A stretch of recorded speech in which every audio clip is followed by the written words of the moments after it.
Hello, welcome, Cabbage here. In Monster Strike, let's look at some of the newer Hatcher monsters. I'm not going to use them in this video, but hopefully there'll be some good information in here. But first we have Raijin and Fujin, the wind and thunder gods. And I'm depressed that it's yet another little girl's monster. I want more Onesans, I want more old men, I want more like monsters that look like monsters, like anthropomorphs or something. But anyway. Raijin and Fujin, they are water, and then the evolution is a Pierce with null damage wall and super null warp. That's a pretty rare double null sling style combination for water. You can think of like floor 36 of the tower, that kind of stuff. So also like Yamato Takeru 0, people like that. And then the bump combo is the Involute Sphere, and then they are a blast type. Which sounds amazing. They're the second blast type Involute Sphere since Mana. But to be honest, I feel like the Involute Sphere has kind of been left behind the meta.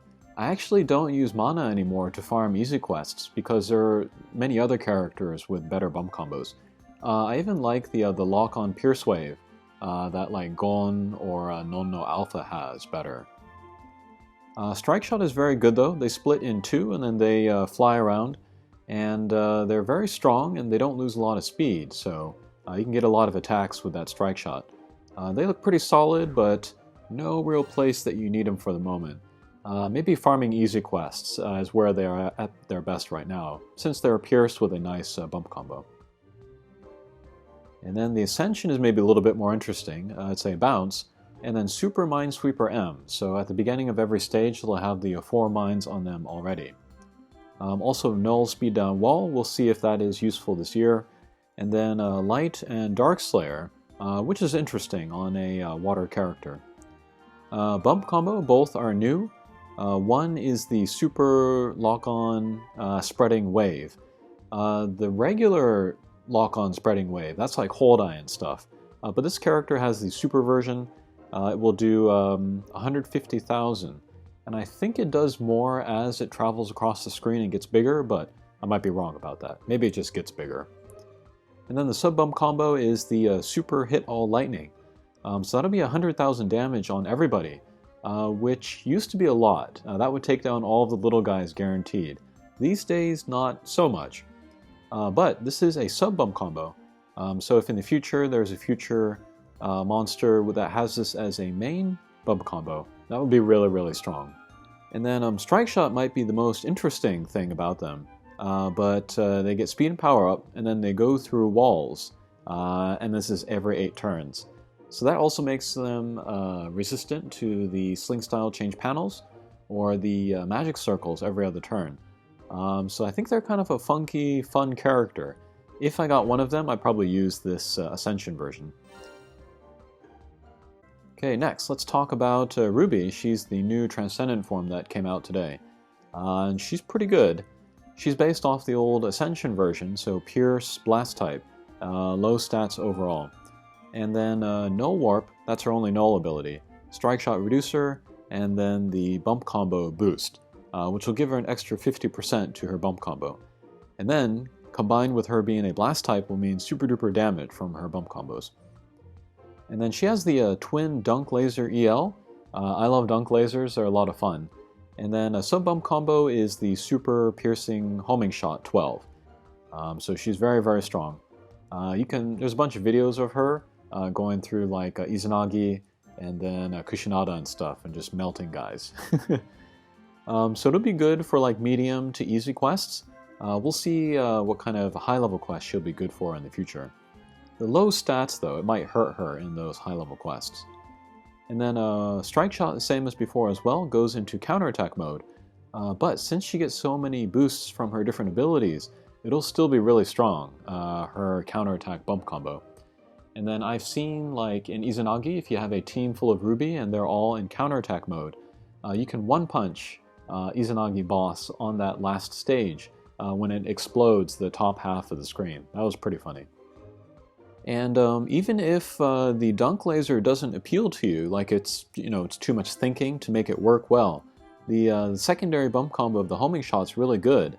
And then while before, using more than one Ruby was kind of silly, Now you could make the argument for using a bunch of her together just to get a whole bunch of homing shots out, and that would be really good damage.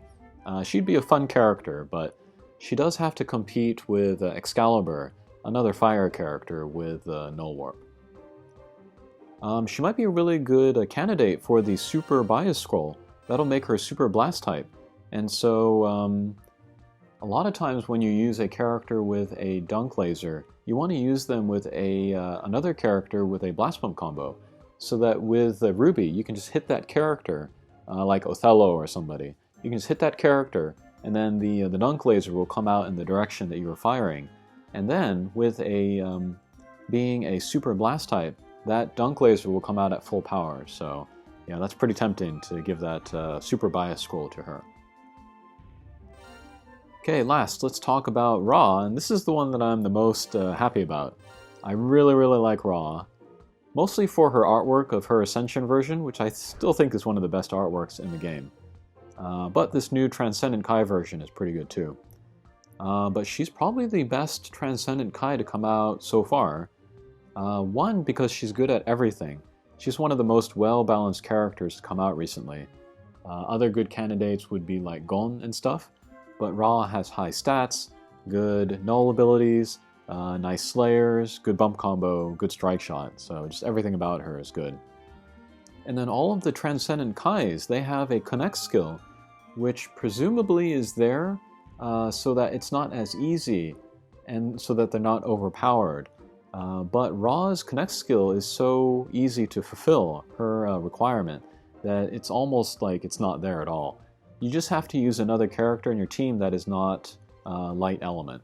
That's super easy compared to like Susanoo, where you need 150 luck in your team, or some other ridiculous thing like that. So yeah, Ra is easy to use and also really powerful. But yeah, stats are crazy high. And then she's a light bounce with super null gravity barrier. I say this every video I feel like, but super null gravity barrier is one of the best skills in the game. She keeps the Fiend Slayer. It was downgraded to just the regular, but her Water Slayer was upgraded to Counter Slayer, so that'll make her great in all element quests. And the connect skill is Null Damage Wall, which is an all-new null ability for her. So yeah, super null gravity barrier, null damage wall, crazy stats, Counter Slayer. She might be better than Beelzebub or Arthur or even Uriel. She's pretty darn good. Bump combo, she has the super piercing homing 18, which is a crazy number. I think that's like Mozart levels. And then sub bump combo is the blast bump, which I've really come to appreciate on Hatcher monsters. I've been using Cleopatra a lot, partly because of her blast bump combo. And then strike shot is another big change. Before it was just a point and shoot, and then she shoots a kind of a short range poison cloud, and then does some damage on nearby guys. It's much improved, but it's a speed and power up, and then when she stops moving, she'll tackle the nearest target and then hit that guy with the breath. So yeah, improved in every way, but still maintains that breath part that references the old version. This strike shot kind of reminds me of a lot of collaboration character strike shots. And then there are kind of two types of that. One is that you get the speed and power up, and then the first target that you hit will get an extra attack at the end. And then the other type is that they'll get the speed and power up, and then where they stop, they will do an extra attack on the nearest target that they end up. And that's more similar to what Ra has. But with the tackle, I think, makes it easier to use.